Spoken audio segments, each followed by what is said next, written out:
चलिए बेटा, चैप्टर 11 हम लोगों ने लास्ट स्टार्ट किया था।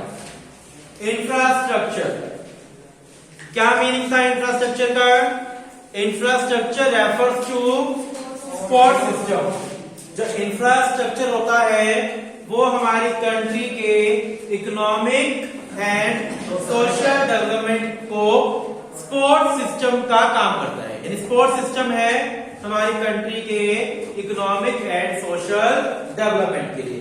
इकोनॉमिक डेवलपमेंट का मतलब GDP growth and social development का मतलब सोशल वेलफेयर। सोशल डेवलपमेंट का मतलब सोशल वेलफेयर। इकोनॉमिक इंफ्रास्ट्रक्चर में क्या क्या आता है? पावर आती है, ट्रांसपोर्ट आता है, कम्युनिकेशन आता है। और सोशल इंफ्रास्ट्रक्चर में क्या क्या आता है भाई? School, colleges, hospitals, nursing home etcetera, जिससे हमारी सोसाइटी का क्या होता है? डेवलपमेंट होता है। ठीक है बेटा, ये बुक पीछे लग रही है। सोशल इंफ्रास्ट्रक्चर और economic infrastructure both depend upon each other. अगर हमारी कंट्री का इकोनॉमिक इंफ्रास्ट्रक्चर डेवलप होगा तो सोशल वेलफेयर भी होगा। अगर सोशल इंफ्रास्ट्रक्चर डेवलप होगा तो हमारे देश की जीडीपी ग्रोथ करेगी। यानी both structure depend upon each other. ठीक है, लास्ट हमने टॉपिक पढ़ा था इंपोर्टेंस, इंफ्रास्ट्रक्चर की इंपॉर्टेंस। कैसे इंफ्रास्ट्रक्चर हमारी कंट्री में डेवलपमेंट का काम करता है। इंफ्रास्ट्रक्चर जो होता है वो हमारी प्रोडक्टिविटी को प्रमोट करता है। किसको प्रमोट करता है भाई? प्रोडक्टिविटी। तीनों सेक्टर के अंदर पहला सेक्टर क्या था? Primary sector. प्राइमरी सेक्टर में इंफ्रास्ट्रक्चर का क्या रोल है? इरिगेशन फैसिलिटी प्रोवाइड करवाता है। प्राइमरी सेक्टर यानी एग्रीकल्चर सेक्टर में इंफ्रास्ट्रक्चर परमानेंट इरिगेशन फैसिलिटीज को प्रोवाइड करवाकर एग्रीकल्चर सेक्टर को सपोर्ट करने का काम करता है। सेकेंडरी सेक्टर में क्या काम करता है भाई? ये सोर्सेज ऑफ एनर्जी प्रोवाइड करवाकर। इंफ्रास्ट्रक्चर जो है वो सेकेंडरी सेक्टर में एनर्जी के सोर्सेज को प्रोवाइड करवाता है, जिससे हमारी इंडस्ट्रीज का प्रोडक्शन इंक्रीज होता है। टर्शियरी सेक्टर के अंदर क्या रोल है इसका? ट्रांसपोर्ट, कम्युनिकेशन, ठीक है, बैंकिंग, इंश्योरेंस, इन सब का रोल ये प्ले करता है। इंफ्रास्ट्रक्चर जो है वो इन्वेस्टमेंट को बढ़ाता है। जितनी ज्यादा ट्रांसपोर्ट होंगे, जितने ज्यादा कम्युनिकेशन के सोर्स होंगे, उतना ही लोग क्या करेंगे? पब्लिक क्या करेगी? पैसा इन्वेस्ट करेगी, इंडस्ट्री स्टार्ट करेगी। ठीक है, थर्ड क्या था आपका?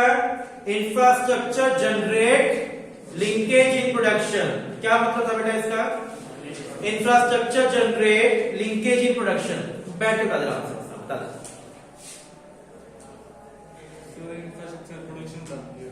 इंफ्रास्ट्रक्चर क्या बढ़ाती है? प्रोडक्शन। इंफ्रास्ट्रक्चर का प्रोडक्शन से डायरेक्ट लिंक है। जितना ज्यादा हमारी कंट्री में इंफ्रास्ट्रक्चर होगा उतनी ही ज्यादा प्रोडक्शन क्या होगी? इंक्रीज होगी। ठीक है, इंफ्रास्ट्रक्चर जो है वो मार्केट का साइज इनहांस करती है। किसके थ्रू? ट्रांसपोर्ट के थ्रू। ठीक है, यहां पर ट्रांसपोर्ट की बात कर रहा है। इंफ्रास्ट्रक्चर जो है वो हमारी कंट्री में हमारे मार्केट का साइज एक्सपेंड करने में हेल्प करती है, क्योंकि पहले ट्रांसपोर्ट नहीं होता था, यानी ट्रांसपोर्ट के मीन्स कम थे, तो गुड्स को एक प्लेस से दूसरे प्लेस पर ट्रांसफर करना डिफिकल्ट था।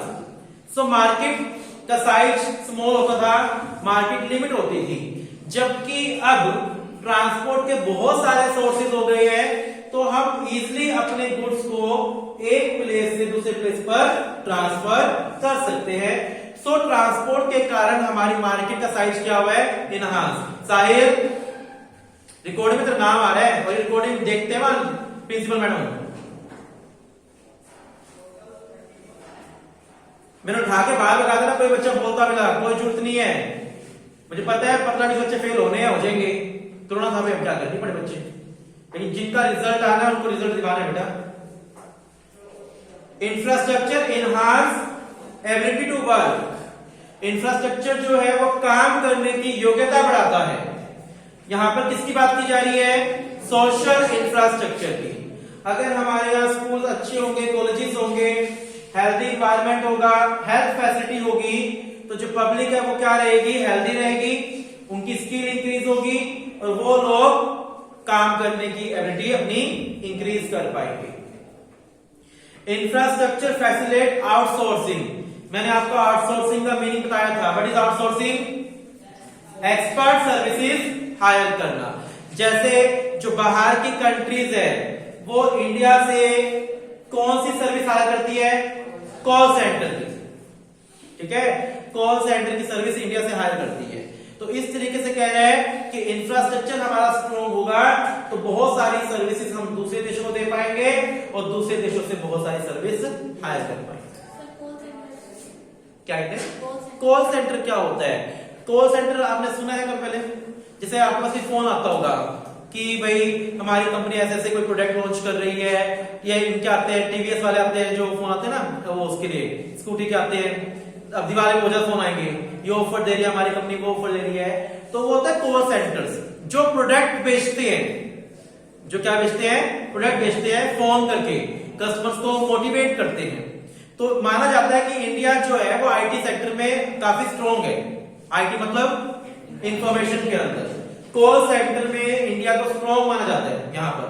तो यहां से जो बाहर से यूएसए वगैरह वो सर्विस लेते हैं कि भाई आप अपने प्रोडक्ट्स अपने कॉल सेंटर के थ्रू हमारी कंट्री में बेचो, या हमारे प्रोडक्ट हमारी कंट्री में आपके कॉल सेंटर के थ्रू बेचो। ये बहुत बड़ा फंड है, अभी आपको इसको समझ नहीं आएगा, थोड़े बड़े हो जाओ फिर समझ आ जाएगा। तो कॉल सेंटर की सर्विसेज इंडिया से दूसरे देश लेते हैं। Infrastructure induce FDI. What is FDI? Foreign direct investment. अगर हमारी कंट्री में इंफ्रास्ट्रक्चर स्ट्रॉन्ग होगा तो दूसरी कंट्रीज की कंपनीज मतलब फॉरेन कंपनीज हमारे इंडिया में इन्वेस्ट करेगी। ठीक है, ये सारे फायदे हैं किस चीज के? इंफ्रास्ट्रक्चर। अब देखिए हम पढ़ते हैं नेक्स्ट टॉपिक हमारा state of infrastructure in India. Infrastructure में क्या क्या था? हमने इंफ्रास्ट्रक्चर को 2 पार्ट्स में डिवाइड कर दिया था। कौन कौन से 2 पार्ट्स में? Economic and social. अब यहां पर बताएगा कि इकोनॉमिक के अंदर कौन कौन से आते हैं और सोशल के अंदर कौन कौन से आते हैं। इकोनॉमिक इंफ्रास्ट्रक्चर, पहला इकोनॉमिक इंफ्रास्ट्रक्चर है energy. Energy is the most important component of economic infrastructure. It is the lifeline of production activity. Without energy production possible नहीं है। In the primary sector energy is a critical input to operate tubewells. Primary sector में energy का क्या use है भाई? Tube wells को चलाने के लिए, ट्रैक्टर्स को चलाने के लिए। एनर्जी में क्या क्या आता है? कोल, पेट्रोलियम, गैस और पावर। पावर कहां यूज होती है? प्रोडक्शन के अंदर। फैक्ट्रीज के अंदर जो इलेक्ट्रिसिटी यूज होती है उसको पावर बोलते हैं। क्या बोलते हैं? पावर बोलते हैं। सर ये कट नहीं है? हाँ, एनर्जी कट है ये टॉपिक? मुझे तो नहीं लगता काट ये टॉपिक। कट गया कहां तक? एनर्जी सारी कट गई। कहां से स्टार्ट है? Health, primary source, financial source पूरा कट गया। Very good. हेल्थ से आएगा सोशल इंफ्रास्ट्रक्चर। हेल्थ से स्टार्ट है, ये पहले वाला था। हेल्थ की कंपोनेंट ऑफ सोशल इंफ्रास्ट्रक्चर। कोई नहीं, मैं शॉर्टली से कल देखिए डालूंगा आपको क्या वो है नहीं है। ठीक है, हेल्थ कर लेते, चलो बच्चे कह रहे हैं, लेकिन अगर नहीं कटा पाया यहां हेल्थ देखिए भाई, हेल्थ की component of social infrastructure. Health की component of social infrastructure. Health किसका पार्ट है भाई? सोशल इंफ्रास्ट्रक्चर का part. Health means the sound physical and mental state of individual, यानी फिजिकली और मेंटली क्या होना है? साउंड होना। It does not simply mean absence of disease. Health का मतलब सिर्फ ये नहीं होता कि हमारे बॉडी में कोई डिजीज नहीं है। एक बंदे को कोई डिजीज नहीं है, इसका मतलब ये नहीं कि वो हेल्दी है। हेल्दी का मतलब क्या है? Good health mean increase in overall efficiency to handle difficult task. एक बंदा हेल्दी कब कहा जाएगा? जब वो डिफिकल्ट टास्क को करने की क्षमता रखता हो। Increase in productivity of labour, उसकी प्रोडक्टिविटी पावर स्ट्रॉन्ग हो। इंक्रीज इन मेंटल एबिलिटीज, उसकी मेंटल एबिलिटीज क्या हो? इंक्रीज हो। तब वो बंदा क्या कहलाएगा? हेल्दी कहलाएगा।